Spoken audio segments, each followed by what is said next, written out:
ಅಂಗನವಾಡಿ ಕಾರ್ಯಕರ್ತೆ ಜೊತೆಗೆ ಬಿಸಿಯೂಟ ಸಿಬ್ಬಂದಿ ಹಾಗೂ ಆಶಾ ಕಾರ್ಯಕರ್ತೆಯರ ಗೌರವಧನ ಹೆಚ್ಚಿಸಬೇಕೆಂದು ಡಾಕ್ಟರ್ ಕೆ ಸುಧಾಕರ್ ಅವರು ಲೋಕಸಭೆಯಲ್ಲಿ ಧ್ವನಿಯಾಗಿ ಕೇಂದ್ರ ಸರ್ಕಾರಕ್ಕೆ ಮನವಿ ಮಾಡಿದ್ದಾರೆ. ಅಂಗನವಾಡಿ ನೌಕರರಿಗೆ ಗೌರವಧನ ಹೆಚ್ಚಳ, ಸಾಮಾಜಿಕ ಭದ್ರತೆ, ಅಗತ್ಯ ಸೇವೆ ಕಲ್ಪಿಸುವುದು ಹೀಗೆ ಹಲವು ಇವರ ಬೇಡಿಕೆಗಳನ್ನು ಈಡೇರಿಸಬೇಕೆಂದು ಕೇಂದ್ರ ಸರ್ಕಾರವನ್ನು ಕೋರಿದರು. ಹೌದು, ಅಂಗನವಾಡಿ ಕಾರ್ಯಕರ್ತೆಯರು ಹಾಗೂ ಬಿಸಿಯೂಟ ಸಿಬ್ಬಂದಿಯ ಗೌರವಧನ ಹೆಚ್ಚಳ ಮತ್ತು ಸಾಮಾಜಿಕ ಭದ್ರತೆ ವಿಷಯ ಕುರಿತು ಸಂಸದ ಡಾಕ್ಟರ್ ಕೆ ಸುಧಾಕರ್ ಅವರು ಕೇಂದ್ರ ಸರ್ಕಾರದ ಗಮನ ಸೆಳೆದಿದ್ದಾರೆ. ರಾಜ್ಯದಲ್ಲಿ ಅಂಗನವಾಡಿ ಕಾರ್ಯಕರ್ತೆಯರು ಹಾಗೂ ಬಿಸಿಯೂಟ ಸಿಬ್ಬಂದಿ ಧರಣಿ ನಡೆಸುತ್ತಿರುವ ಸಮಯದಲ್ಲಿ ಸುಧಾಕರ್ ಅವರು ಗುರುವಾರ ಲೋಕಸಭೆಯ ಕಲಾಪದ ಶೂನ್ಯ ವೇಳೆಯಲ್ಲಿ ಈ ಸಮಸ್ಯೆಯನ್ನು ಪ್ರಸ್ತಾಪಿಸಿದರು.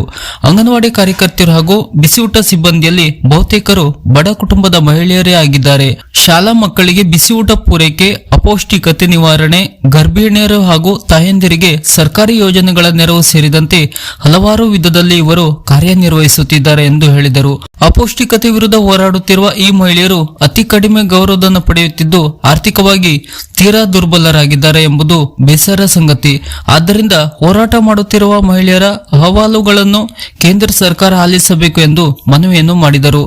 ಬೆಲೆ ಏರಿಕೆಯನ್ನು ಗಮನದಲ್ಲಿರಿಸಿಕೊಂಡು ಗೌರವಧನ ಪರಿಷ್ಕರಣೆ, ಪಿಂಚಣಿ ವಿಮೆ ಸೇರಿದಂತೆ ಸಾಮಾಜಿಕ ಭದ್ರತೆ ಕಲ್ಪಿಸುವುದು, ಕಾರ್ಯಕರ್ತೆಯರ ಕೆಲಸವನ್ನು ಅಗತ್ಯ ಸೇವೆಗಳು ಎಂದು ಅಧಿಕೃತವಾಗಿ ಗುರುತಿಸುವುದು, ದೇಶದಾದ್ಯಂತ ಕಾರ್ಯಕರ್ತೆಯರಿಗೆ ಏಕರೂಪದ ಸೌಲಭ್ಯಗಳನ್ನು ನೀಡಲು ರಾಜ್ಯ ಸರ್ಕಾರಗಳೊಂದಿಗೆ ಮಾತುಕತೆ ನಡೆಸಬೇಕೆಂದು ಅವರು ಮನವಿಯನ್ನು ಮಾಡಿದರು.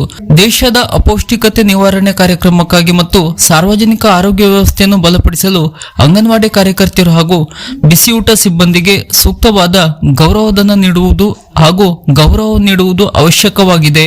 ನಮ್ಮ ಮಕ್ಕಳು ಹಾಗೂ ತಾಯಂದಿರ ಆರೋಗ್ಯ ಕಾಪಾಡುವ ಈ ಸಿಬ್ಬಂದಿಗೆ ಭದ್ರತೆ, ಘನತೆ ಹಾಗೂ ಗೌರವ ನೀಡುವ ಅಗತ್ಯ ಎಂದು ಸಂಸದ ಡಾಕ್ಟರ್ ಕೆ ಸುಧಾಕರ್ ಅವರು ಲೋಕಸಭೆಯಲ್ಲಿ ಒತ್ತಿ ಹೇಳಿದ್ದಾರೆ.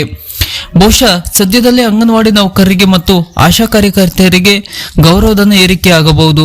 ಇತ್ತೀಚೆಗೆ ಎಚ್.ಡಿ. ಕುಮಾರಸ್ವಾಮಿ ಅವರು ಕೂಡ ಅಂಗನವಾಡಿ ನಿಯೋಗವನ್ನು ಕೇಂದ್ರ ಮಹಿಳಾ ಮತ್ತು ಮಕ್ಕಳ ಕಲ್ಯಾಣ ಸಚಿವೆ ಅನ್ನಪೂರ್ಣ ದೇವಿ ಅವರ ಜೊತೆ ಮಾತುಕತೆ ನಡೆಸಿ ಮನವಿ ಮಾಡಿಕೊಂಡಿದ್ದಾರೆ. ಈಗ ಕೇಂದ್ರ ಲೋಕಸಭೆಯಲ್ಲಿ ಸಂಸದ ಡಾಕ್ಟರ್ ಕೆ ಸುಧಾಕರ್ ಅವರು ಕೂಡ ಗೌರವಧನ ಹೆಚ್ಚಿಸಬೇಕೆಂದು ಪ್ರಸ್ತಾಪಿಸಿದ್ದು ಬಹುಶಃ ಮುಂದಿನ ದಿನಗಳಲ್ಲಿ ಖಂಡಿತ ಕೇಂದ್ರ ಸರ್ಕಾರ ಈ ಬಗ್ಗೆ ಗಮನ ಹರಿಸಲಿದೆ. ಅಂಗನವಾಡಿ ನೌಕರಿಗೆ ಸಂಬಂಧಪಟ್ಟಂತ ಹೊಸ ಅಪ್ಡೇಟ್ನ ಮಾಹಿತಿಗಳಿಗಾಗಿ ನಮ್ಮ ಚಾನೆಲ್ ಅನ್ನ ಸಬ್ಸ್ಕ್ರೈಬ್ ಮಾಡಿ ನಮ್ಮನ್ನು ಕೂಡ ಬೆಂಬಲಿಸಿ.